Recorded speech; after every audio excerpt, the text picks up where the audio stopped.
right here on 910 AM, the Superstation, the future of radio. Hey, I'm your host, Brother Michael Imhotep. It is Friday, December 4th, 2020, and we are live. Hope everybody's doing well.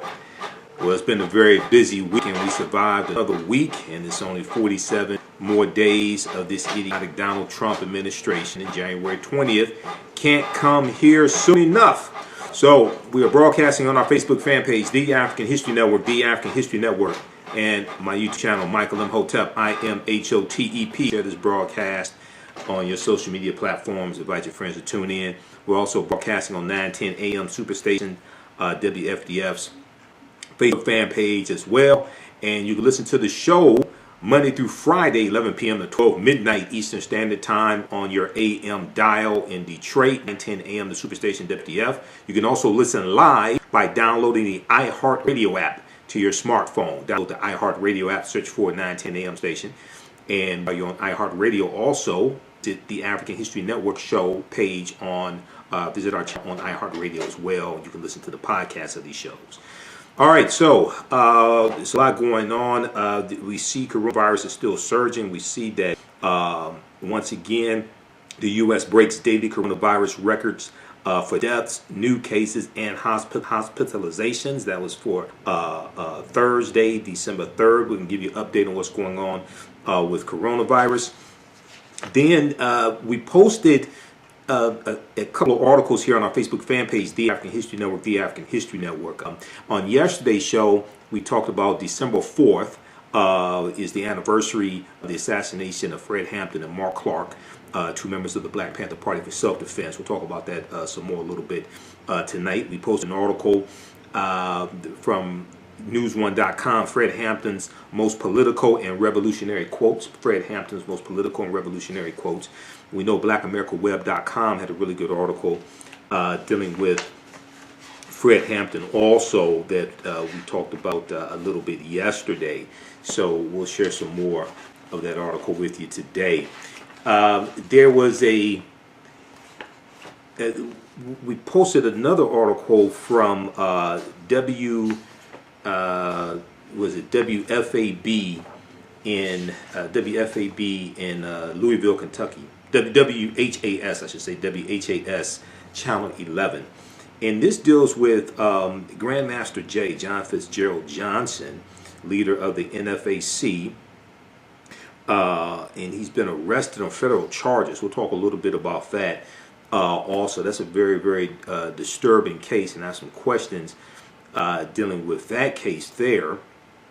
And, you know, we've talked about the no freaking around party. They don't use freaking, they use another word. Coalition, I should say, coalition. You know, we've talked about them here on the show before and some of the work they're doing in Louisville, Kentucky, trying to get charges filed when it comes to the police officers who were involved in the killing of Breonna Taylor.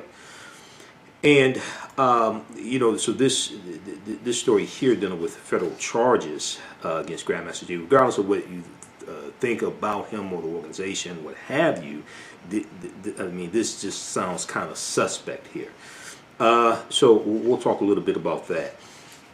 And then there was a big article from face-to-faceafrica.com that we posted. And this is an article from, I think this is from December 3rd, 2020, face-to-faceafrica.com.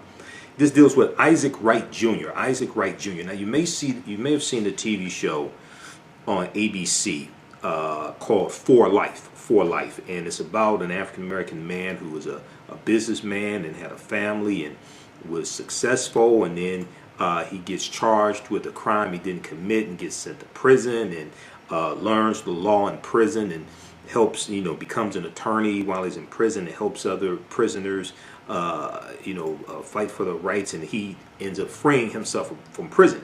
And when I first saw, you know, I hadn't talked about the show a lot. I wanted to do more research on the show. When I first saw the show, I'm like, why does the brother have to be in prison? Why does he have to be an attorney in prison? Because when you study, you know, I've been studying media for 28 years. I've been studying media for 28 years. My degree is in business administration with a major in marketing. And when you study marketing, you learn about the media. Okay, and I've studied the history of like African American cinema and all different types of things like that. And oftentimes when we see movies and TV shows portraying African Americans, we see some type of criminality associated with them. Okay, we see some type of, oftentimes some type of criminality associated with African Americans.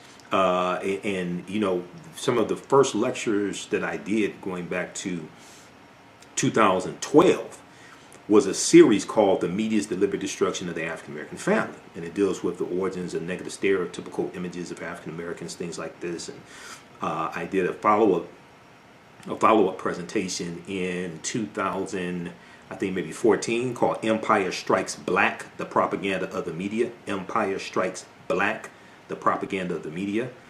And, I deal with the origins of negative stereotypical images of African Americans going back to slavery. We look at the origin of the minstrel shows with a man named T.D. Rice, Thomas Dartmouth Rice, W-R-I-C-E, who's known as the father of the minstrel shows, and he's the man who created about 1828, 1829. He created the character of Jim Crow. Okay, and the character of Jim Crow was this was a minstrel character he created, and he performed on stage, and he wore tattered, torn clothing, adopted a southern dialect, trying to imitate and make fun of enslaved African people, and he wore blackface. And the term Jim Crow comes from the song Jim Crow, and it says, "Turn around, jump around, I jump just so. Every time I turn around, I jump Jim Crow." And we look at and from this, you're going to have other white men who see this, and they start to imitate African Americans and dehumanize us and show us as being simpletons and dim-witted, and they're going to you're going to have these minstrel show companies that become very popular. At one point they were the most popular form of entertainment. Going back to the mid 1800s, late 1800s, you're going to have these minstrel show companies, okay, that travel across the country, south and north, and dehumanize African Americans. Okay, so when we study the history of this country, we see that the dehumanization of African Americans has always been entertainment for this country. And then when we look at early in the week we talked about the birthday of Richard Pryor, and when we look at early movies that Richard Pryor was in, we look at early movies that Chris Tucker, comedian Chris Tucker, Eddie Murphy, movies like Trading Places and 48 Hours and things like this. When you see these African American comedians / actors who become huge, a lot of their early roles, there was some type of criminality associated with their roles. Okay, Chris Tucker, Martin Lawrence, Eddie Murphy, there's some type of criminality associated with their roles. And even when Eddie Murphy in 1984 starred in Beverly Hills Cop, which was like really his breakout role, okay, because like when he was in Trading Places, Dan Aykroyd was the big star. Dan Aykroyd got top billing. When Eddie Murphy was in 48 Hours, Nick Nolte got top billing. Well, Beverly Hills Cop, Eddie Murphy got top billing. But if you go analyze that movie, and he's a police officer from Detroit, he makes reference to the fact, hey, I was not always a cop. He makes reference to the fact when he was in the streets as a teenager committing crimes. So even though he's in law enforcement, there's still an element of criminality associated with it, right? So I saw some of an episode of For Life on ABC, and I'm sitting there, I'm like, why the brother got to be in prison? I said, why the brother has to be in prison? Why do they have to have criminality associated with them? But when I saw it, and I didn't talk about it publicly because I wanted to do my research, when I saw it, I did not know it was inspired by a true story. Well, the African-American man who the TV show is inspired by, his name is Isaac Wright Jr., and he reversed his wrongful conviction and became an attorney, and he's now running for mayor of New York City. So we posted this article from face-to-faceafrica.com on our Facebook fan page, The African History Network. It got like 6,000 likes. It blew me away. I was like, wow, I didn't know it was going to blow up like this. So we're going to talk about that story on today's show. And it's it's a really good positive story. I don't know what's going to happen in the mayoral race, but the fact that he educated himself on the law and was able to free himself, that's a positive story. Okay, so we'll talk about that as well. We'll talk a little bit about Fred Hampton. And I came across this other article from SmithsonianMag.com, Smithsonian Institute. How the myth of a liberal North erases a long history of white violence. How the myth of a liberal North erases a long history of white violence. Anti-black racism has terrorized African Americans throughout the nation's history, regardless of where in the country they lived. Anti-black racism has terrorized African Americans throughout the nation's history, regardless of where in the country they live. Now, you remember Malcolm X, and you see Malcolm behind me.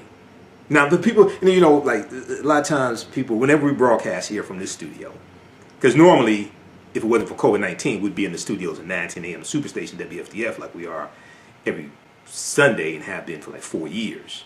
But because of COVID-19, right, they have us broadcasting from home, which is cool because I have a studio in the home, so I don't have to go too far. The radio station is 20 minutes away from me, but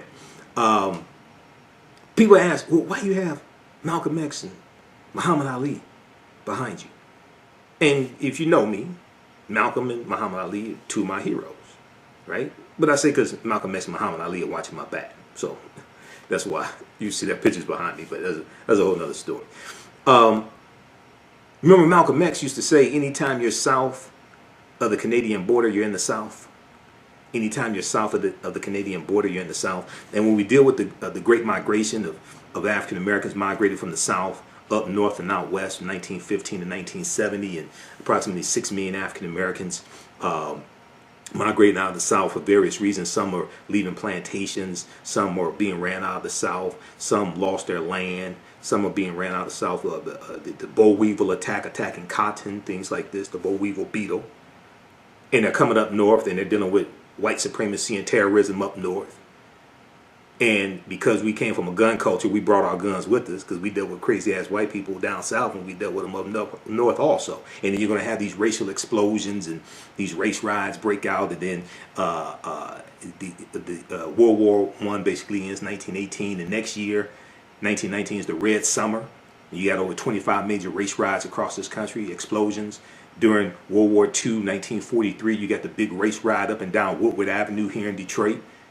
Okay, during World War II, then we have the after World War II ends, then you have really white flight starting, going back to the late 1940s, around 1949, with the Federal Housing Act, which allows white people to put 3% down on low interest loans and get houses built out in the newly formed suburbs. And then when we try to take advantage of those loans that are being paid for by taxpayer dollars, and we were paying taxes, okay, we're being discriminated against getting these loans and getting houses built out in the suburbs so the houses can appreciate in value and we can accumulate wealth. And then when we try to take advantage of the GI Bill of 1944, signed law by President Franklin Roosevelt, and the GI Bill gave the veterans, the World War II veterans, money to go to college, money to start businesses, and loans to start businesses and loans to buy homes. And we're largely, in various ways, being discriminated against, taking advantage of these rights and of these things that we earned and our taxpayer dollars are paying for, right? And then this whole white flight and this urban renewal leads to the deindustrialization of the inner city. Okay, so when we deal with a lot of this history, we find a continuum and we find a constant thread of white supremacy and racism. And we see African Americans catching hell in the South and up north. and then out west. Okay, we'll talk about that on the other side of the break. Listen to the African History Network show right here on 910 AM, the Superstation, the future of radio. Calling number 313-778-7600. 313-778-7600 is the calling number if you have a question or comment. We'll be back in a few minutes. For 25 years, the Black History 101 Mobile Museum has carried on the rich legacy of the Black Museum movement in America by showcasing original artifacts of the Black experience at colleges, universities, K-12 schools, corporations, libraries, conferences, and cultural events, making it the most traversed Black History mobile exhibit in American history. Dr. Khalid El Hakim is the founder of the Black History 101 Mobile Museum, and he is a highly sought-after public speaker on topics of Black history, social studies, education, museum studies, hip-hop, and race relations. Dr. Khalid was named among the change makers for NBC Universal's Erase the Hate campaign and listed as one of the 100 men of distinction for Black enterprise. He recently founded the Michigan Hip Hop Archive on the campus of Western Michigan University. The Black History 101 Mobile Museum is currently scheduling in-person and virtual exhibits nationwide. For more information, please contact Dr. Khalid Al Hakim directly at 313-645-4197, 313-645-4197, or visit their website at blackhistorymobilemuseum.com. That's blackhistorymobilemuseum.com. You can also email him at bhistory101@yahoo.com, bhistory101@yahoo.com. Do you have an idea or business that requires app development or thinking of moving your IT resources to the cloud? We have postpaid and profit-sharing plans for unique ideas or profitable businesses. Who can take advantage of this unique program? Entrepreneurs with unique ideas, startups, small to medium businesses. Contact us 267-209-0352. Visit nomadicsystems.net, nomadicsystems.net today. Soul Natural Beauty Products offers organic plant-based skin and hair products that will rejuvenate skin and naturally grow and thicken hair. Their whipped shea butter can heal or restore damaged skin cells to prevent hyperpigmentation and skin breakouts. All of their products are made with organic plant-based ingredients. Their maximum hair growth oil is fortified with organic herbal extracts and undeniably proves that Mother Nature knows best. The maximum hair growth oil thickens, lengthens, softens, and conditions all types of hair. They even guarantee hair improvement within 90 days or a full refund. They also offer deodorant that leaves the body smelling fresh without sweating for up to 24 hours. It does not stain fabric. It goes on smooth and has a refreshing lavender and frankincense aroma. It can also be used by both men, women, and children. Place your order today at soulnaturalbeautyproducts.com, soulnaturalbeautyproducts.com, and follow them on Facebook at Soul Natural Beauty Products. Welcome back to the African History Network show right here on 910 AM, the Superstation, the Future Radio. Hey, I'm your host, Brother Michael Imhotep. It is Friday, December 4th, 2020, and we are live. We made it through another week. Okay. Hope everybody's doing well. Share this broadcast on your social media platforms. Invite your friends to tune in. Also, we're broadcasting on our Facebook fan page, The African History Network, The African History Network on Facebook, and our YouTube channel, Michael Imhotep, Imhotep, okay, on YouTube. All right. So during the break, we were chatting with some people watching us on our social media platforms. Also, I'll be back on Roland Martin Unfiltered on this coming Tuesday. Normally I'm on Fridays, but he had an all alpha panel on today since today's the Alpha Phi Alpha is celebrating their founding This is their Founders Day, so we had an all alpha panel on. That's why I wasn't on. I got the word late. I got the message late, so I'll be on Tuesday. Okay, so look out for me there. Look out for me then, and we'll share some of the segments here on our show here. Okay, 313-778-7600 is the calling number if you have a question or comment. 313-778-7600 is the calling number if you have a question or comment. And then also we'll give you an update on what's going on with coronavirus as well. So right before the break, I was talking about Mike, I just sent you an email as well with this clip dealing with Grandmaster Jay. So just cue that up. Let me know when you have that queued up, please. We were talking about this article here from Smithsonian Institute, how the myth of a liberal North erases a long history of white violence. How the myth of a liberal North erases the long history of white violence. And this article is from August 27th. I saw this article when it came out back in late August 2020, August 27, 2020. And then somebody posted it today, and I shared it, and people have been commenting on it. So this article is written by Christy Clark and Annalisa Cox for Smithsonian.com. And it starts out and it says, John Langston was running through a neighborhood in ruins. Burned homes and businesses were still smoking, their windows shattered. John Langston was only 12 years old, but he was determined to save his brother's lives. He had spent the night in a safe house sheltering from the white mobs that had attacked the city's African-American neighborhood. Sleep must have been difficult that night, especially after a cannon was repeatedly fired. The cannon had been stolen from the federal armory by the white mob, alongside guns and bullets, so they could go to war against African Americans.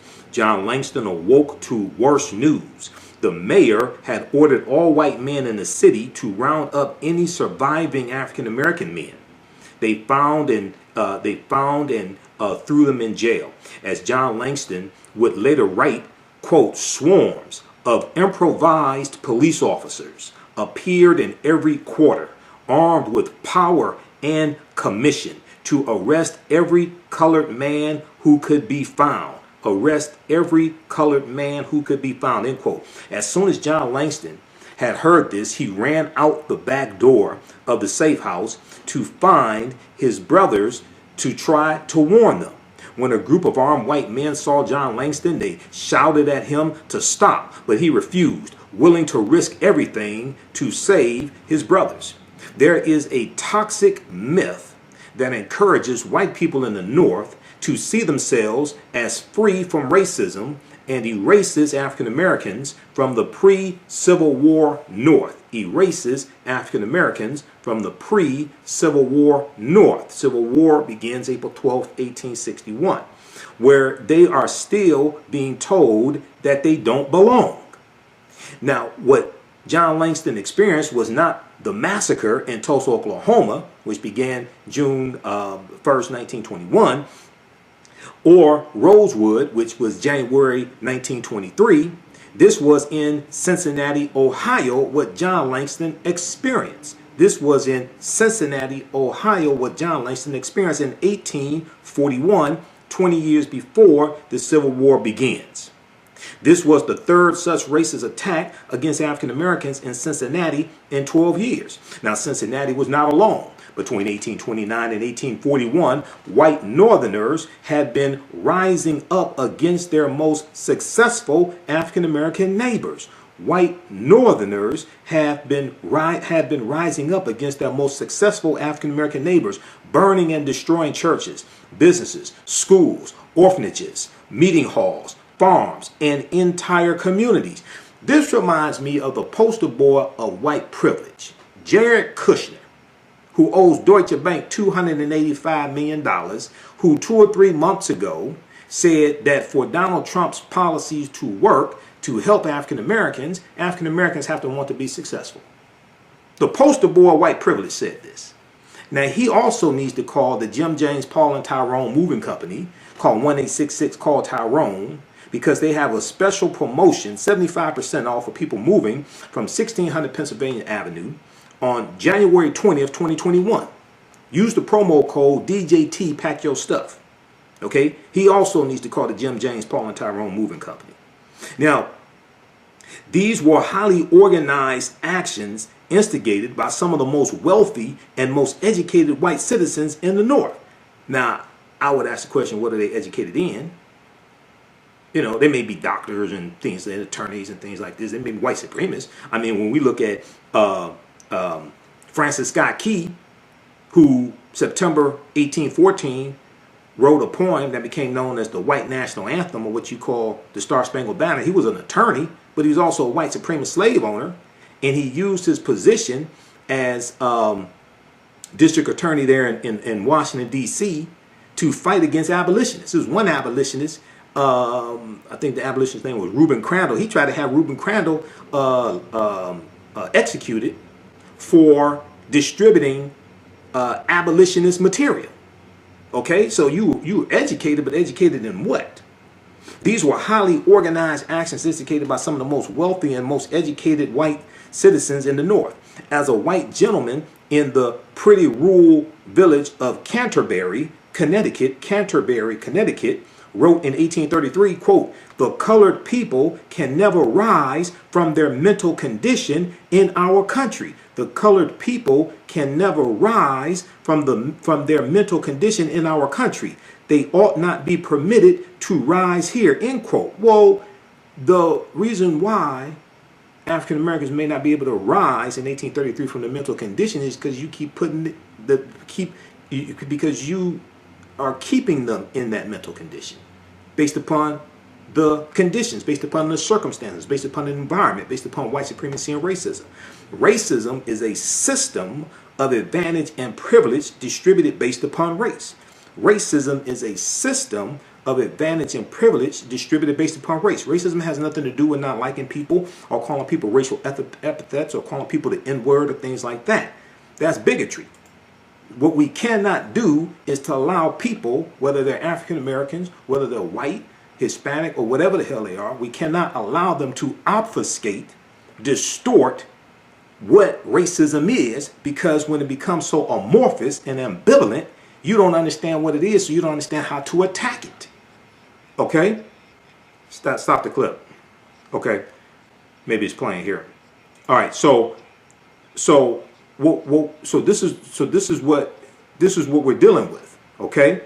So this article here deals with that was playing on my end. This article here breaks this down, and this reminds me of a video that I did, a broadcast we did back in 2019, I think it was, and I'm going through and editing a lot of these videos I've done over the past couple of years. We're going to re-air those on our Facebook fan page, the African History Network. That's why you want to make sure you follow us here at the African History Network on Facebook and YouTube. We're going to that clip in just a minute, Mike. I got the text. Thanks.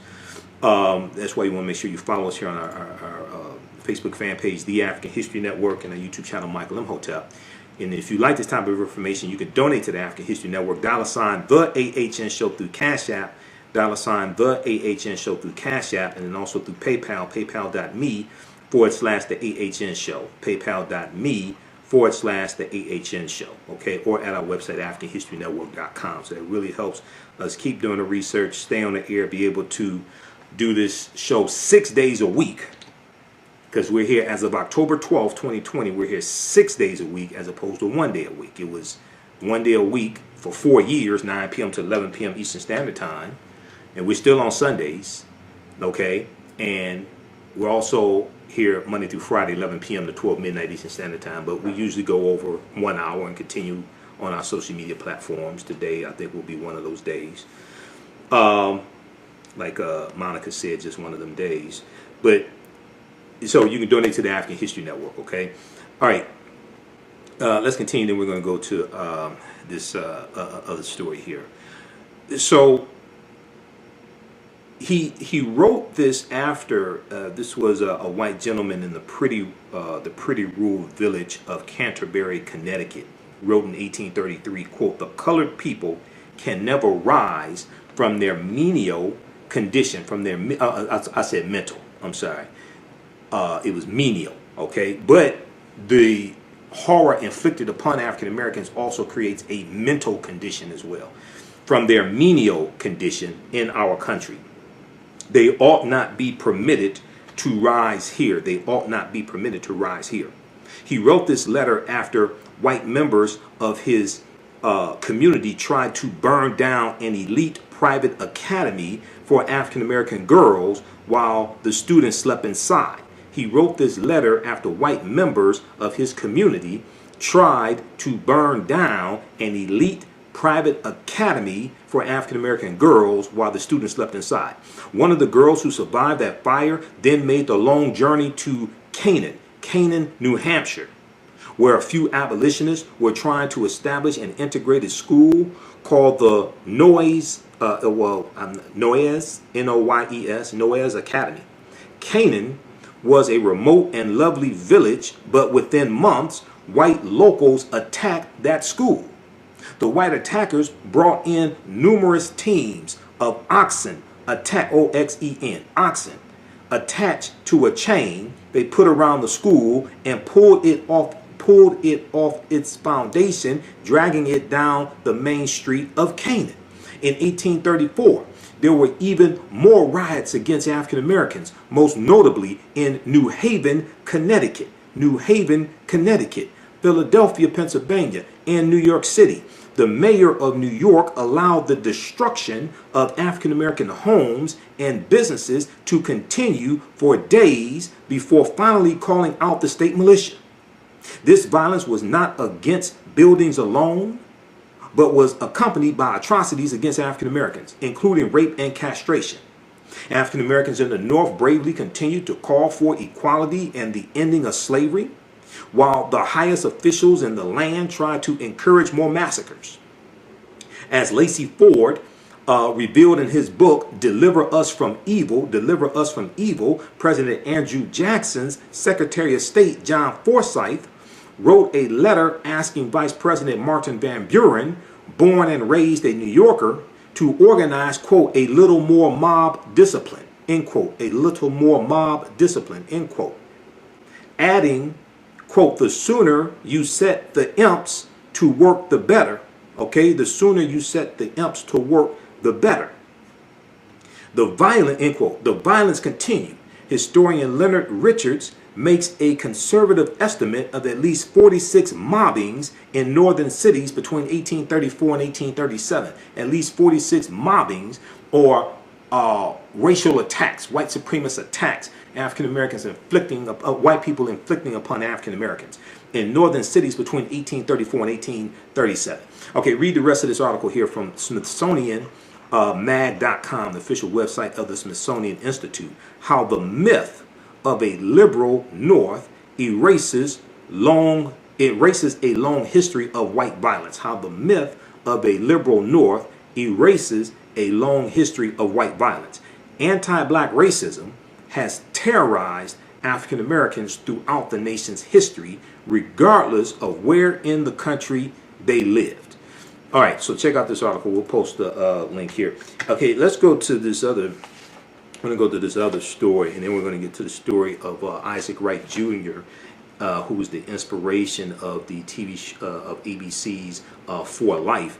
But Grandmaster Jay, John Fitzgerald Johnson, also known as Grandmaster Jay, has been arrested on federal charges. WHAS Channel 11 out of the Louisville, Kentucky area reported on this on December 3rd and December 4th. Okay, we posted this article on my personal page and our Facebook fan page, The African History Network. The leader of a black militia group that protested in Louisville, Kentucky, has been arrested and accused of pointing a rifle at officers during a protest on September 4th, 2020. During a protest on September 4th, 2020, he was arrested at his home in Westchester, Ohio, and brought to the Oldham County Jail, OLDHAM, Oldham County Jail. The Not Freaking Around Coalition, they use a different word than freaking, but this is FCC regulated radio. The leader, John Fitzgerald Johnson, also known as Grandmaster Jay, has been charged with, hold on just a second here, has been charged with assaulting, resisting, or impeding certain officers after he allegedly aimed an AR platform, like an AR-15 platform rifle, at members of the U.S. Secret Service and Louisville Metro Police Department while they were on the roof of the Jefferson County Grand Jury building. These are the allegations. I don't know whether this is true or not, but in reading this story and researching this, it took 3 months to bring charges. And then they said this is a federal investigation, things like this. It took 3 months. I'm like, why does it take 3 months to bring charges? Let's go to this clip here. This is from WHAS Channel 11 in Louisville, Kentucky. He goes by Grandmaster Jay, and he led his self-proclaimed black militia group to Louisville. Tonight, John Johnson is in the Oldham County Jail. Hi, everybody. Thanks for joining us on the Night Team. I'm Doug Proffitt. Johnson brought the NFAC to Louisville twice at the height of the protests over Breonna Taylor's death. As the Night Team's Jesse Cohen reports, he's facing federal charges, accused of pointing an assault weapon at police back in September. Arrested at his home in Ohio, NFAC leader John Johnson, known as Grandmaster Jay, is now in the Oldham County Jail on federal charges.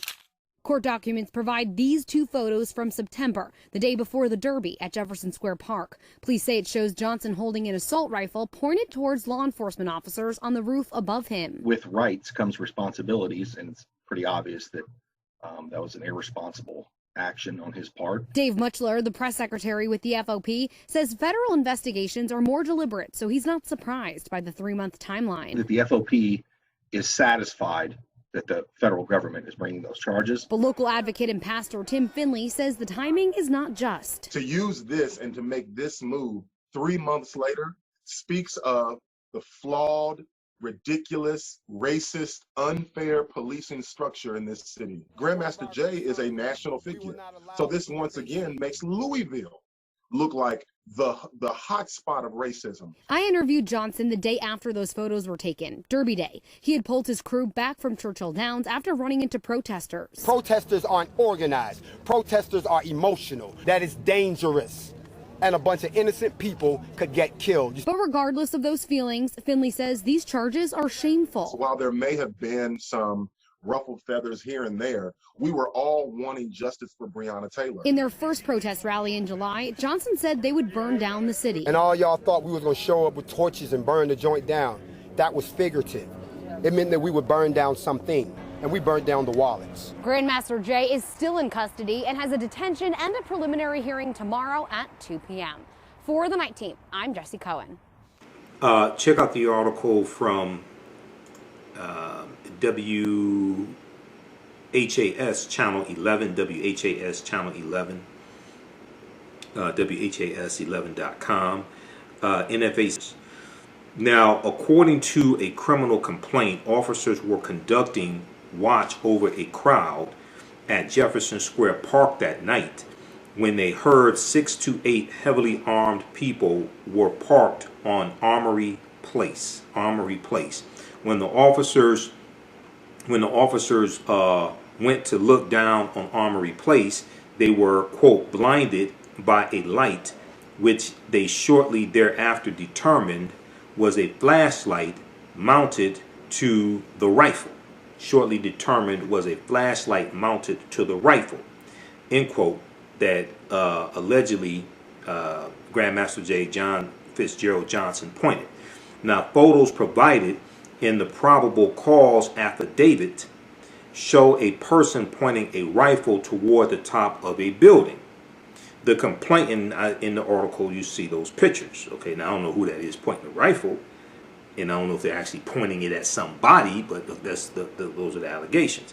Now, the complaint also said surveillance footage showed none of the members sought cover after seeing officers on the roof, saying they did not, quote, appear to be alarmed or concerned about their safety, end quote. The FBI interviewed the officers, who all identified the Johnson and the other men as NFAC members. Louisville LMPD, Louisville Metro Police Department advisor Jesse Halladay, Halladay, who met with Johnson shortly after the incident, also identified John Fitzgerald Johnson from surveillance footage. Louisville LMPD Sergeant Aubrey Gregory said he had advised Johnson that law enforcement would be on the rooftops of buildings during correspondence prior to his arrival, both on September 4th and earlier in the year. U.S. Attorney Russell Coleman said, quote, here in Kentucky, we revere our First and Second Amendment freedoms, not foolishness, which puts police and protesters at grave risks. That's grave risk. That's U.S. Attorney Russell Coleman.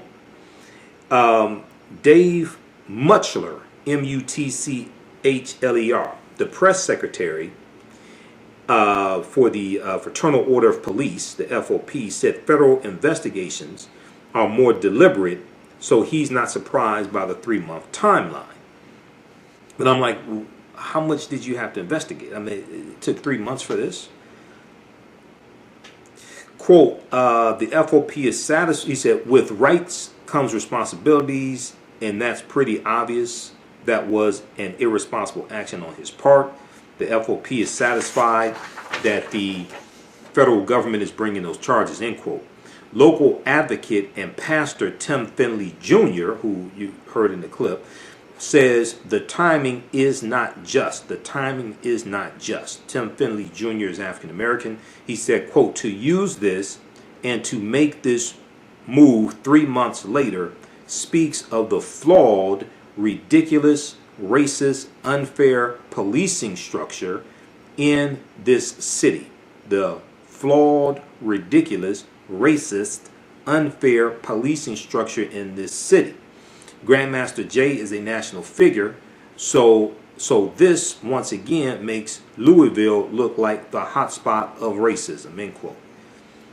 So 57-year-old John Fitzgerald Johnson, also known as Grandmaster Jay, was arrested and appeared before a federal judge in Louisville, Kentucky on Thursday, December 3rd, 2020. The charge has a maximum sentence of 20 years in federal prison. So I posted about this, and then also CNN.com. There's an article, founder of all black armed activist group faces federal charge after FBI says he aimed a rifle at officers. Their article is updated December 4th, 2020, and the article from WHAS Channel 11 was December 3rd and updated December 4th. And when we posted this article here, I said, one, it was strange that it took 3 months to bring charges. Okay, one, and I said, now I could be wrong on this, but I said it seems like the authorities were trying to charge him with something, and this is the best that they could do. It seems like, now I could be wrong later. If evidence comes out to show that I'm wrong, then I'll say I'm wrong. But when you have African Americans who organize themselves and take up arms, not to be vigilantes, but to defend their communities, defend the protesters, things like this, and one of those,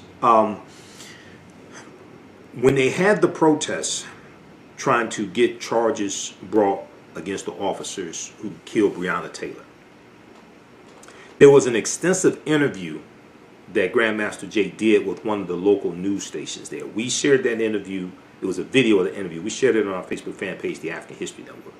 And I said, everybody needs to see that. I think we played a little bit of it here on our show.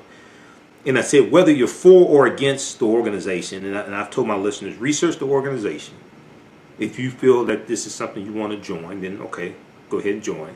If you determine, well, hey, you know, I like some things they do, but it's just not for me, then okay, don't join. Okay, I'm not speaking for or against them. So research it yourself. But it was something very powerful to see when they had this protest there in Louisville, and to see the NFAC there, disciplined, armed, protecting the protesters, and also there was a white militia group, or at least one of them, maybe more, white militia groups there. They were armed as well. So you got to see these figures here. Okay, now I've heard some negative things about him. I don't know whether that's true or not. So a lot of stuff I don't repeat. I don't know. Okay, but what I do know is that when you have African American organizations, whether it's the Black Panther Party for Self-Defense, whether it's the Deacons for Defense and Justice, whether it's Robert F. Williams and the Black Guard, when they take up arms to protect themselves and are legally armed, they become a target. They become a threat, okay, for some reason, to power, to white supremacy, powers that be, whatever, okay. So, so we'll see what happens with this. Hopefully he has good, excellent legal representation. Check out the article also from CNN.com as well on this story. So we'll stay on top of this. Okay. Now, we posted this article from face-to-faceafrica.com, and it got a huge response. Isaac Wright Jr., who reversed his wrongful conviction and became a lawyer, is running for New York City mayor. Isaac Wright Jr., who reversed his wrongful conviction and became a lawyer, is running for New York City mayor. And this is from, I think this was December 3rd, 2020, from face-to-faceafrica.com. Isaac Wright Jr. was a convicted felon who learned the ropes on the legal system to free himself and became a lawyer in the process. To free himself and became a lawyer in the process. He is the inspiration for ABC's For Life, the TV show For Life that airs on Tuesdays. That airs on ABC. Now, on Tuesday, December 1st, Isaac Wright Jr. announced his candidacy to run for mayor as a Democrat in New York City. In 1991, Isaac Wright Jr. was wrongfully accused of being the main deviser behind a drug conglomerate in the New York and New Jersey area. Subsequently, he was convicted under New Jersey's drug kingpin law. Isaac Wright Jr. served as his own lawyer and was sentenced to life in prison. Now, Wright constructed the legal tactic and formulated a defense pro se brief as a counter to the kingpin jury instruction in the case of State versus Alexander in 1994. This method was instrumental in reversing his conviction. While conducting a cross-examination during his own case, Isaac Wright Jr. was able to extract a confession of police misconduct from a veteran police officer. Let me repeat this. While conducting a cross-examination during his own case, Isaac Wright Jr. was able to extract a confession of police misconduct from a veteran police officer. The veteran police officer's name was James Duggan, or Dugan, D-U-G-A-N. This is what solidified his freedom. Quote, I understood law enforcement in such a way that I was able to get a law enforcement officer, a veteran, to actually come clean and admit fault, even though he was facing prison time, Isaac Wright Jr. told People magazine. Quote, the years of dealing with those issues allowed me to take that experience and individually turn an officer around. I think I could do the same thing with the NYPD there in New York as mayor, the New York Police Department. While he was incarcerated, Isaac Wright Jr. continued to study law and became a prison paralegal.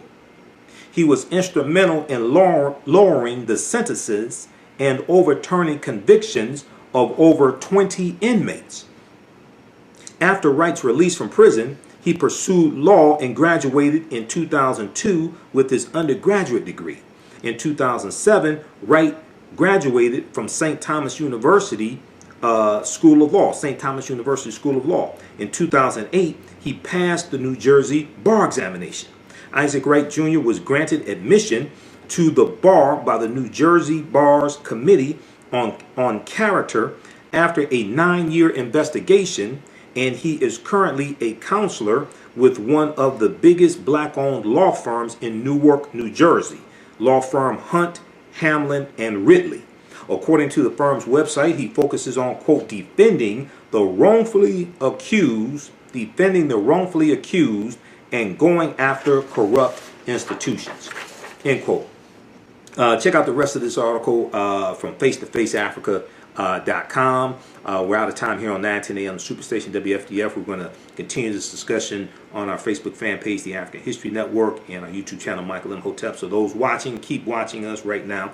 If you like this type of information, you can donate to the African History Network. $ the AHN Show through Cash App. $ the AHN Show through Cash App, and then also through PayPal, paypal.me/the AHN Show, paypal.me/the AHN Show, and at our website, AfricanHistoryNetwork.com. We'll talk to you Sunday night, 9 p.m. Eastern Standard Time. Remember, right knowledge corrects wrong behavior. It's not over till we win. Wakanda forever. Talk to you Sunday. Peace. All right, stand by, everybody. Stand by. Okay. Disconnect from the radio station. Let's continue. We'll be here for a little while longer.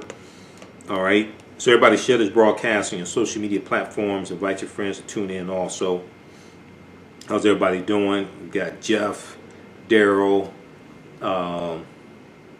Holly, May, Yenish, Willie. And if you like this type of information, also you can donate to the African History Network, $ the AHN Show through Cash App. And then also through PayPal, paypal.me/the AHN Show. That allows us to be here 6 days a week as opposed to 1 day a week. It helps to finance the show and finance the research. At our website, AfricanHistoryNetwork.com, all of my DVD lectures are there also. And we have the 8 DVD bundle pack, The Africans Who Were Here Before Columbus. The Africans Who Were Here Before Columbus includes a double lecture I did with Dr. David Imhotep, who wrote the book, The First Americans Were Africans, Documented Evidence, because he's dealing with that subject matter in the lecture. And also a double lecture I did with Professor Kaba Hiawatha Kamene. So it's an 8 DVD bundle pack. And then also we have the 6 DVD bundle pack, Black Migration 1619 to 2019. Black Migration 1619 to 2019. Those are on sale right now at AfricanHistoryNetwork.com. They're like $45, $50.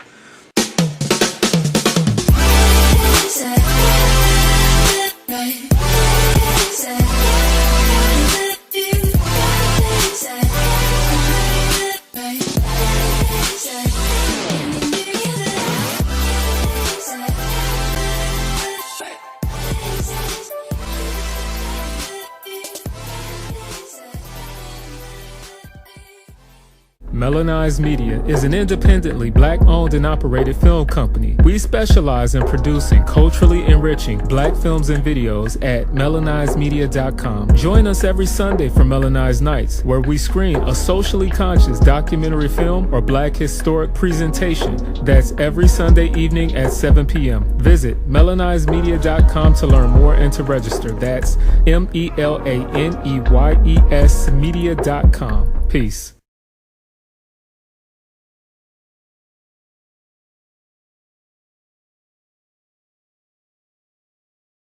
Do you have an idea or business that requires app development or thinking of moving your IT resources to the cloud?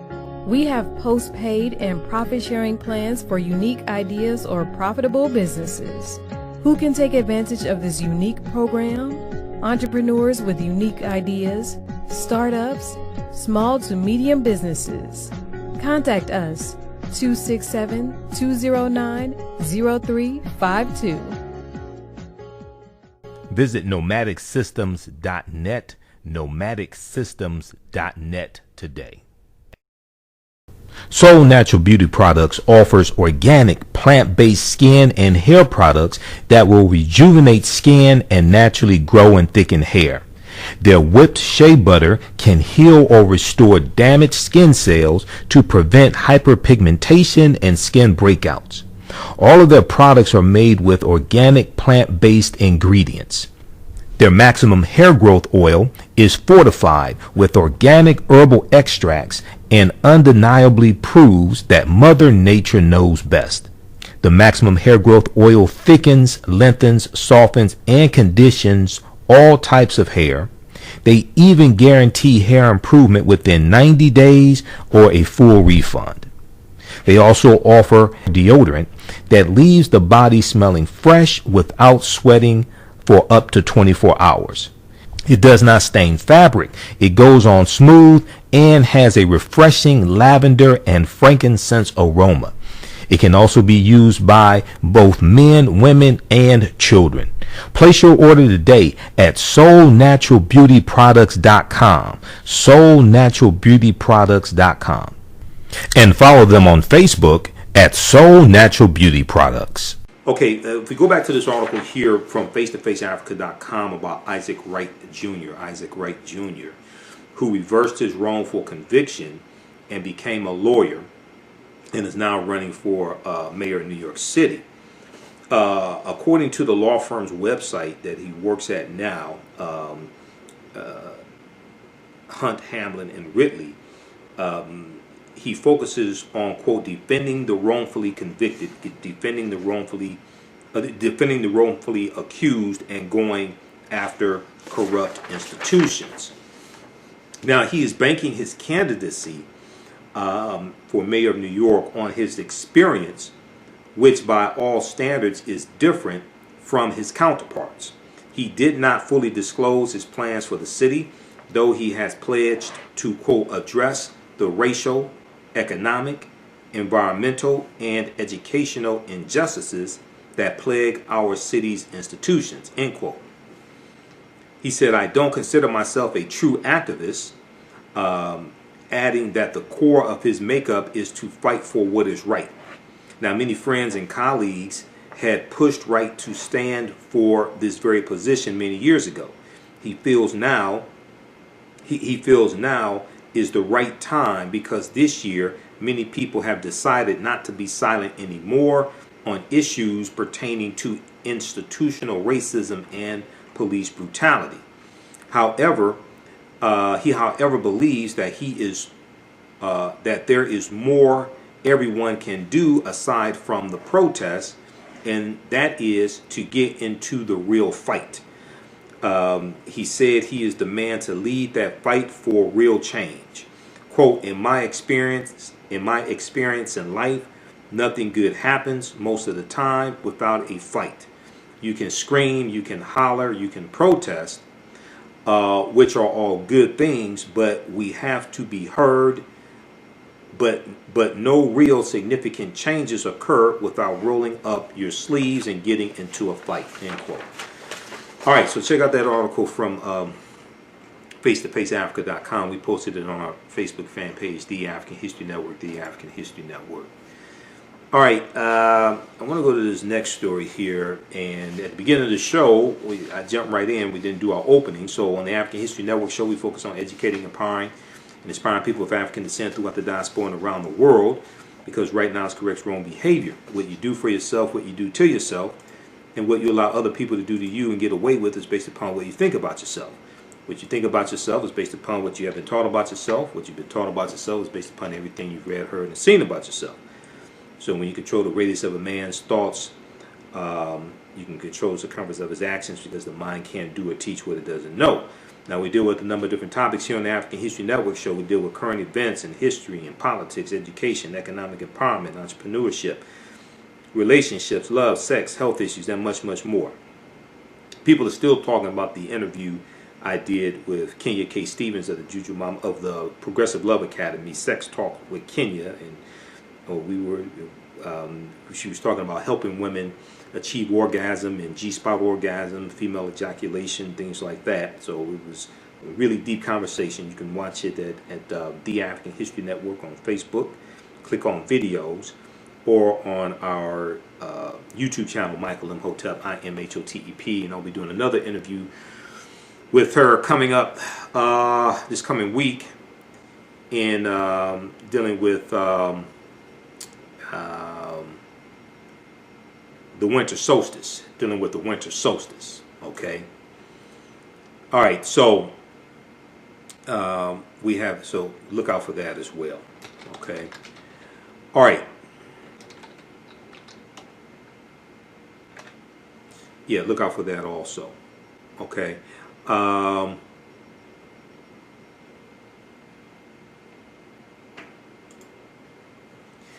right, let's go to this next story here.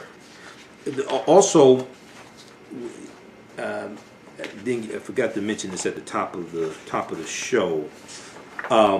Olympic decathlon champion Rafer Johnson, who won the decathlon at the 1960 Olympics, passed away at age 86. BlackAmericaWeb.com has an article dealing with this from December 3rd, 2020. December 3rd, 2020. And we posted an article about this also, okay?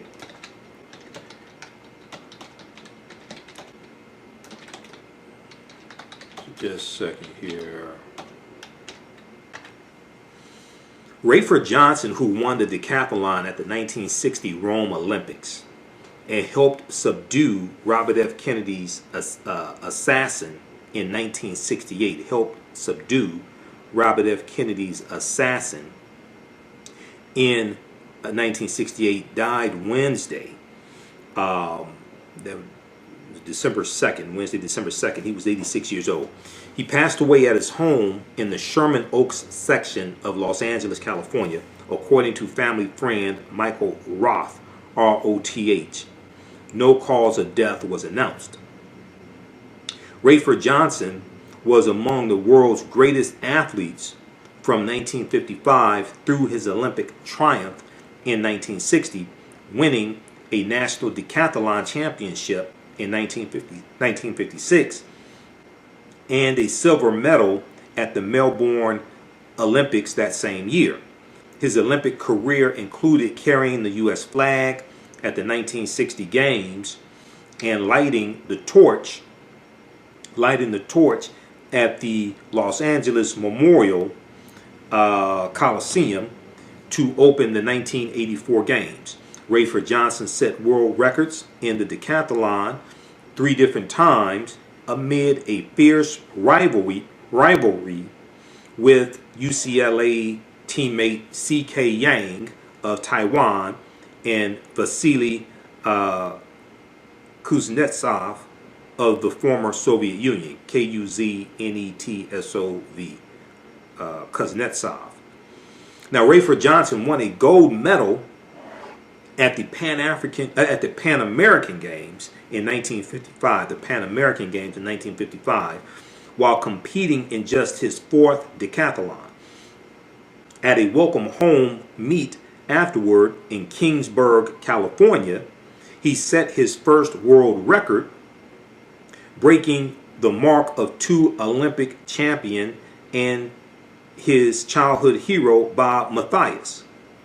On June 5th, 1968, Rafer Johnson was working on Robert F. Kennedy's presidential campaign, brother John F. Kennedy, Robert F. Kennedy's presidential campaign, when the Democratic candidate was shot in the kitchen of the Ambassador Hotel in Los Angeles, California.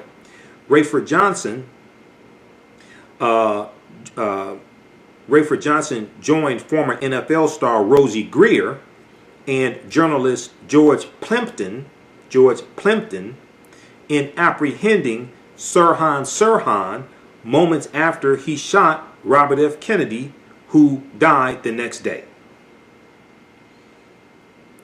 Robert F. Kennedy's niece, Maria Shriver, who used to be married to Arnold Schwarzenegger, said by phone, quote, "I knew he did everything he could to take care of Uncle Bobby at his most vulnerable moment. His devotion to Uncle Bobby was pure and real. He had protected his friend. Even after Uncle Bobby's death, he stayed close," end quote. Now, Rafer Johnson later called the assassination of Robert F. Kennedy, quote, "one of the most devastating moments in my life," end quote. He was born Rafer Lewis Johnson on August 18, 1934 in Hillsboro, Texas. He moved to California in 1945 with his family, including his brother Jim, who was a future NFL Hall of Fame inductee. Although some sources cite Rafer Johnson's birth year as 1935, the family has said that is incorrect. They eventually settled in Kingsburg, near Fresno, California, in the San Joaquin Valley. It was less than 25 miles from Tulare, the hometown of Matthias, who would win the decathlon at the 1948 and 1952 Olympics and prove an early inspiration to Rafer Johnson. Rafer Johnson was a standout student and played football, basketball, baseball, and track and field at Kingsburg Joint Union High School. At 6'3" and 200 plus pounds, he looked more like a linebacker than a track and field athlete. During his junior year of high school, Johnson's coach took him to Tulare to watch Matthias compete in a decathlon and experience Rafer Johnson later said spurred him to take up the grueling 10-event sport. As a freshman at UCLA, where he received academic and athletic scholarships, Rafer Johnson won gold at the 1955 Pan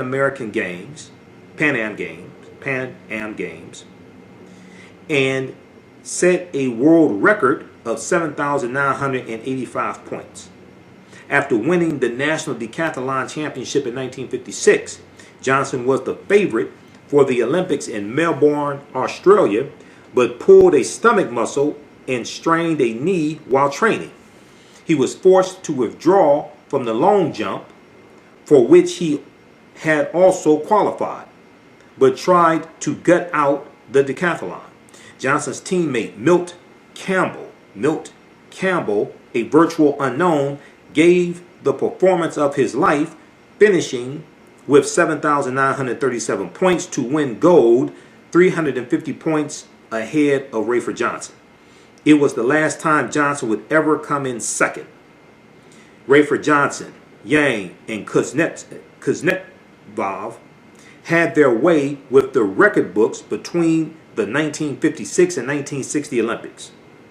Kuznetsov, a two-time Olympic bronze medalist, who the Soviets called their, quote, man of steel.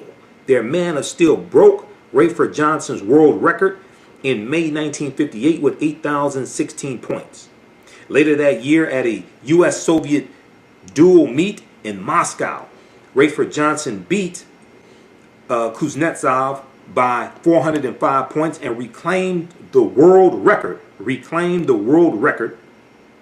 with 8,302 points. Johnson won over the Soviet audience with his gutsy performance in front of what had been a hostile crowd. A car accident and subsequent back injury kept Rafer Johnson out of competition during 1959, but he was healthy again for the 1960 Olympics. Yang was his primary competition in Rome.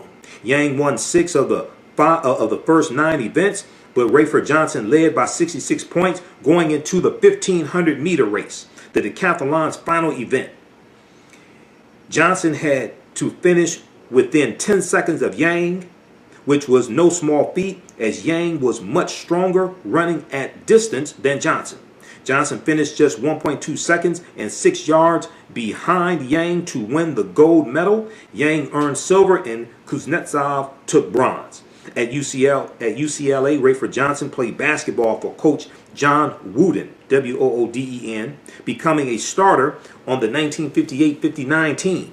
In 1958, he was elected student body president, the third African-American student to hold the office of student body president in the school history. Quote, he stood for what he believed in, and he did it in a very classy way, with grace and dignity, end quote, Olympic champion swimmer Janet Evans said by phone. Evans last saw Rafer Johnson, who attended her 2004 wedding, at a luncheon in his honor in May 2019. She said, we were all there to fet him, and he just didn't want to be in the spotlight. That was one of the things I loved about him. He did not want credit. Now, Rafer Johnson retired from competition after the Rome Olympics. He began acting in movies, including appearances in Wild in the Country with Elvis Presley, None But the Brave with Frank Sinatra, and the 1989 James Bond film License to Kill. License to Kill. He worked briefly as a TV sportscaster before becoming a vice president at a Continental Telephone at Continental Telephone in 1971. In 1984, Rafer Johnson lit the Olympic flame for the Los Angeles Games. He took the torch from Gina Hempfield, granddaughter of Olympic great Jesse Owens, who ran it into the Coliseum.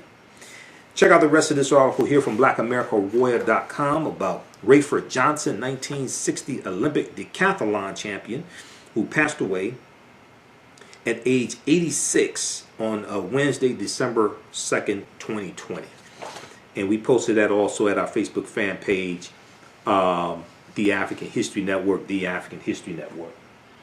All right, African American business owners, post the name of your business here on the thread of the broadcast. We'll let you know how you can advertise with the African History Network. And we create a 30-second to 60-second video commercial for you at no additional charge. You can email us a script or bullet points. We have a special promotion going on right now for a few more days. We also create an audio commercial for you as well. And when we rebroadcast these shows on our social media platforms, people will see your video commercial. When they listen to the audio podcast of these shows, they'll hear your audio commercial. Now, the Temple of Regeneration, is holding a conference and training taking place. Is running from Thursday, December 3rd through Sunday, December 6th. This is taking place in Atlanta, Georgia, at the Ralph David Abernathy West End, 1057 Ralph David Abernathy West End in Atlanta, Georgia, at the I Am Ascension Temple of Love. But they will have live streaming of the lectures also, so you can watch around the world. Saturday, December 5th is 12 noon to 4 p.m. Saturday, December 5th, 2020, 12 noon to 4 p.m. They'll have a lecture and a number of different services that they're offering. And then Sunday, December 6th, 2 p.m. to 5 p.m., all services will be offered. You'll be able to learn the tools that you need to properly assess your state of health, revitalize your cells with herbs, elixirs, and energy medicine, detoxify your total body, clear and revitalize your mind, be equipped with the ancient wisdom that will change your life. Learn about essential oils, crystals, and color therapies for increasing your vitality. Start a new career assisting others with iridology. Okay? And they're going to have lectures, the live streaming of many of these lectures. If you can go in person, you need to call to reserve limited space for appointments. Visit their website, templeofregeneration.com. Templeofregeneration.com for more information. Also, you can call 888-845-2743. 888-845-2743 for more information. But visit the website, templeofregeneration.com. and let them know you found out about this from the African History Network also. Okay? All right. African American business owners, post name your business here on the thread of the broadcast. Email us at customerservice@AfricanHistoryNetwork.com. Customer service at AfricanHistoryNetwork.com. Okay, let's continue here. When we a brief update here on coronavirus. U.S. again breaks daily coronavirus records for deaths, new cases, and hospitalizations. The U.S. has shattered records set just the day before for coronavirus deaths, new cases, and hospitalizations. On Thursday, the U.S. reported over 2,082 coronavirus deaths, and that was Thursday, December 3rd, and 219,394 new cases, according to a tally from NBC News. Hospitalizations also set a new record with 100,667 across the country, according to the COVID-19 Tracking Project. Since the start of the pandemic, the U.S. has recorded more than 14.2 million cases and more than 277,000 deaths, according to the latest tally from NBC News. Also, check out the live updates from the Washington Post as well. They have really good updates and really good information dealing with coronavirus at WashingtonPost.com. Now, with the virus surging out of control, the CDC on Friday, December 4th, updated its recommendation urging universal face mask use. At all times indoors except within the home. At all times indoors except within the home. And there is stunning new information from the CDC about how the virus disproportionately impacts communities of color.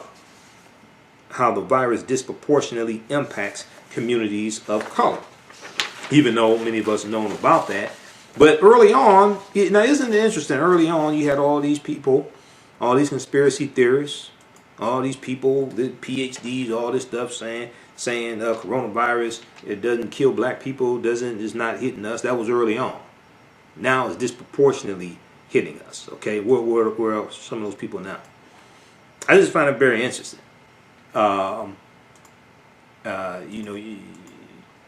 on, you had people putting all this stuff out, and then come to find out it was wrong. Imagine that.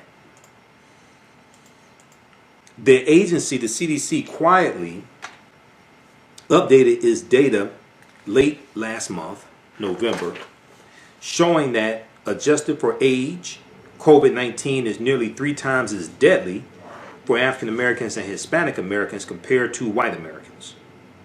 Okay, so check this out from NBC News. We'll post some links to some of the articles there. U.S. again breaks daily coronavirus records for deaths, new cases, hospitalizations. All right. How's everybody doing? Okay, so let's see here. And let me look at the updates here quickly from the Washington Post, see if there's anything that I missed. We'll talk about the job numbers on Sunday night show. The U.S. economy added only 245,000 jobs in November. A lot of that was people going back to work and not new jobs being created. The slowest month of growth since the recovery began.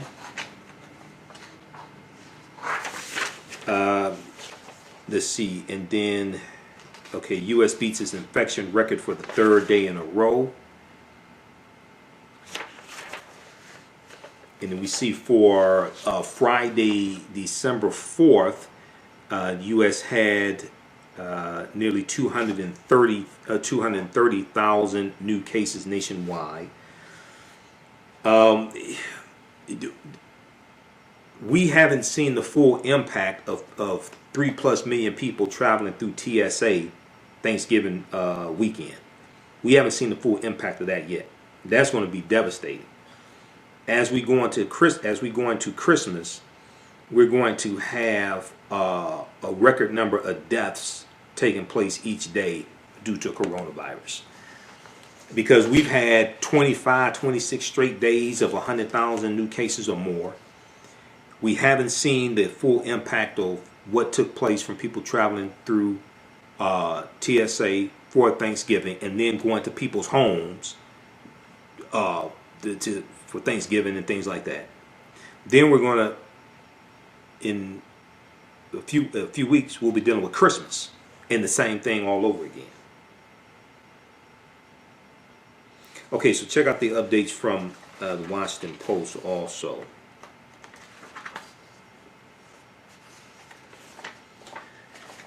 All right, and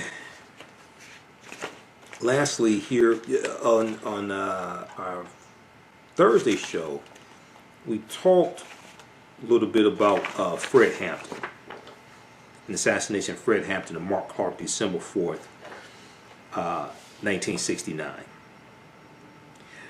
BlackAmericaWeb.com has an article dealing with this, remembering the politics of Fred Hampton's assassination by Chicago police. Remembering the politics of Fred Hampton's assassination by Chicago police. And I'm going to put BlackDen.com also has a good article dealing with Fred Hampton as well. And we've posted that article a number of times also from BlackDen.com. But Fred Hampton, one of the major figures in the original Black Panther Party that rose to prominence during the civil rights era in the 1960s, was assassinated on December 4th, 1969. Thursday marks the 51st year since he was killed by police, and an example of the politics of law enforcement using unnecessary force against African American men, an unfortunate trend that has lingered for centuries in America and continues to thrive in 2020. Now, Fred Hampton was only 21 years old at the time of his death, but his accomplishments and contributions to empowering African Americans have lasted for decades. But it was because of those very advances that united minorities, African Americans, non-white people, in opposition to the police state in which many of them lived, that ended up getting him killed. Law enforcement began heavy surveillance of him before the fateful police raid.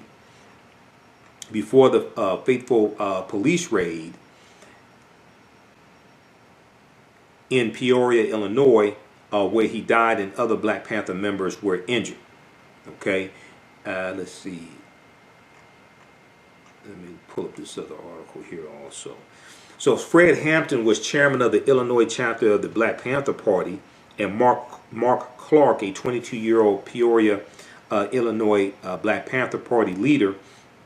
They were both murdered by Chicago police officers working with the Cook County State's attorney.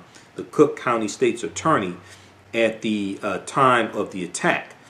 Hampton and Clark were not inciting violence, nor were they standing off with police. Conversely, they were both asleep inside the Chicago home. And so there was an African American informant that the authorities used to drug them, spike their drink, whatever they were drinking, to drug them, to knock them out, okay, so they could be killed. Driven by Cook County State's Attorney Edward Hanrahan, Hanrahan, the deadly raid of the local Black Panther Party chapter, which left 4 other Black Panther Party members severely injured, was one of multiple attempts to attack the Black Panther Party amid COINTELPRO's mission, the counterintelligence program, which starts basically August 1967. Amid COINTELPRO's mission to, quote, expose, disrupt, misdirect, discredit, or otherwise neutralize the activities of Black nationalist hate-type organizations and groupings, their leadership, spokesmen, membership, and supporters, end quote, as written in an FBI document. Okay, the mission of the counterintelligence program was to, quote, expose, disrupt, misdirect, discredit, or otherwise neutralize the activities of black nationalist hate-type organizations and groupings, their leadership, spokesmen, membership, and supporters, end quote, as written in an FBI document. And we know J. Edgar Hoover was the head of the FBI and the head of the counterintelligence program. Though the FBI is said to not have been responsible, a federal grand jury did indicate the Bureau played a notable role in events leading up to the assassination of Fred Hampton and Mark Clark. Specifically, FBI informant William O'Neill, third in command of the Chicago Panthers, supplied Cook County State's Attorney Edward Hanrahan with information to aid in planning the attack from the attack by the authorities on the Black Panthers. The families of Fred Hampton and Mark Clark, along with the 7 survivors, filed a $47.7 million damage suit. Along with being chairman of the Black Panther Party Illinois chapter, Fred Hampton was known as a charismatic leader. Some of his other accomplishments include organizing a student chapter of the NAACP in Maywood, Illinois.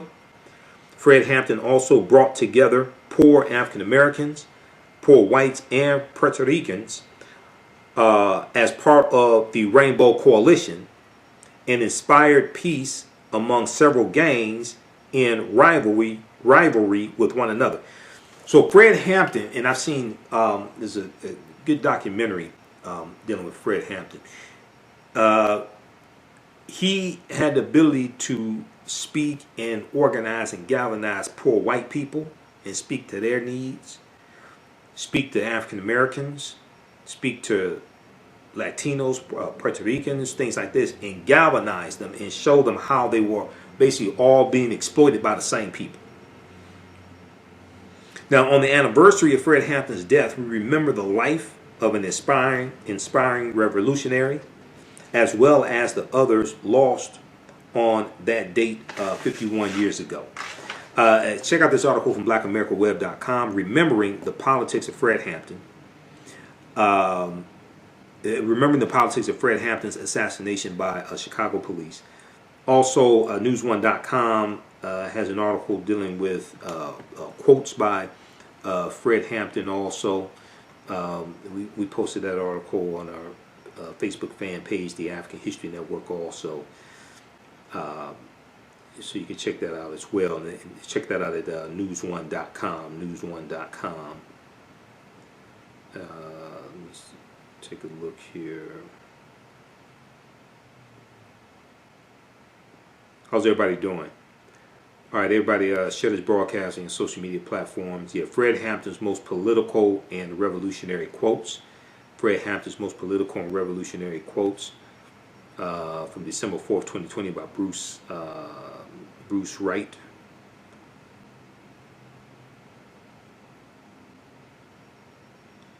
And you can jail a revolutionary, but you can't jail the revolution. You can jail a revolutionary, but you can't jail the revolution. That's one of the quotes from Fred Hampton. Okay, so check this out also. All right. Okay, so be sure to follow us on our Facebook fan page, The African History Network, The African History Network, and our YouTube channel, Michael Imhotep, IMHOTEP. Turn on live notifications so you know when we go live as well. Okay, turn on live notifications so you know when we go live. Subscribe there. You can donate to the African History Network also. $ the AHN Show through Cash App. $ the AHN Show through Cash App. Then also through PayPal, paypal.me/the AHN Show, paypal.me/the AHN Show. All that helps support the African History Network, helps us keep broadcasting, doing the show 6 days a week. broadcasting on the air, helps us stay on the air, pay the bills, finance the research, etc. African American business owners, post name your business here on the thread of the broadcast. Email us at customerservice@africanhistorynetwork.com. Customerservice@africanhistorynetwork.com. Okay. Customerservice@africanhistorynetwork.com. And who's this? Kale Johnson or Kelly? Kale Johnson said thank you for your work. Okay, thank you. And we will so email us at customerservice@africanhistorynetwork.com. Post name your business here on the thread of the broadcast. We'll let you know how you can advertise with the African History Network. We have a current promotion running for a few more days. We'll get you up and running usually in 1 to 2 days. And we will be back Sunday night as well. Okay, and we're on 2 hours on Sunday night on 9:10 a.m. the Superstation WFDF. Sundays 9 p.m. to 11 p.m. Eastern Standard Time. Sundays 9 p.m. to 11 p.m. Eastern Standard Time. All right, look, hey, we have to get out of here. Remember, at the African History Network, we focus on educating, empowering, and inspiring people of African descent throughout the diaspora and around the world, because right now it's correct wrong behavior. What you do for yourself, what you do to yourself, and what you allow other people to do to you and get away with is based upon what you think about yourself. What you think about yourself is based upon what you have been taught about yourself. What you've been taught about yourself is based upon everything you've read, heard, and seen about yourself. Remember, right now is correct wrong behavior. It's not over till we win. Wakanda forever. And we'll talk to you next time. Peace. Have you tasted the world famous No Frowny Brownie yet from the Pink Bakery? If not, what are you waiting for? They are vegan, gluten-free, and free of the big 8 allergens. While eating their No Frowny Brownies, the fabulous Miss Tabitha Brown said they were very good. Very good. And you know, if she says that, they are. The Pink Bakery is the first black-owned, big 8 allergen-free baking mix company. Go to thepinkbakery.com, that's thepinkbakery.com, to order their No Frowny Brownie mix today.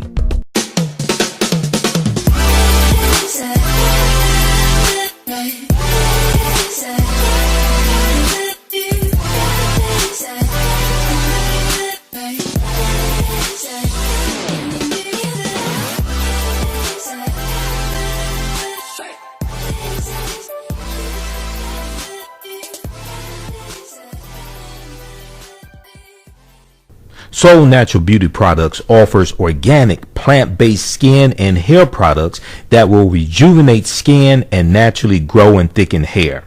Their whipped shea butter can heal or restore damaged skin cells to prevent hyperpigmentation and skin breakouts. All of their products are made with organic, plant-based ingredients. Their maximum hair growth oil is fortified with organic herbal extracts and undeniably proves that Mother Nature knows best. The maximum hair growth oil thickens, lengthens, softens, and conditions all types of hair. They even guarantee hair improvement within 90 days or a full refund. They also offer deodorant that leaves the body smelling fresh without sweating for up to 24 hours. It does not stain fabric. It goes on smooth and has a refreshing lavender and frankincense aroma.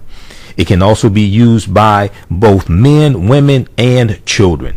Place your order today at soulnaturalbeautyproducts.com. soulnaturalbeautyproducts.com. And follow them on Facebook at Soul Natural Beauty Products. Do you have an idea or business that requires app development or thinking of moving your IT resources to the cloud? We have post-paid and profit-sharing plans for unique ideas or profitable businesses. Who can take advantage of this unique program? Entrepreneurs with unique ideas, startups, small to medium businesses. Contact us 267-209-0352. Visit nomadicsystems.net, nomadicsystems.net.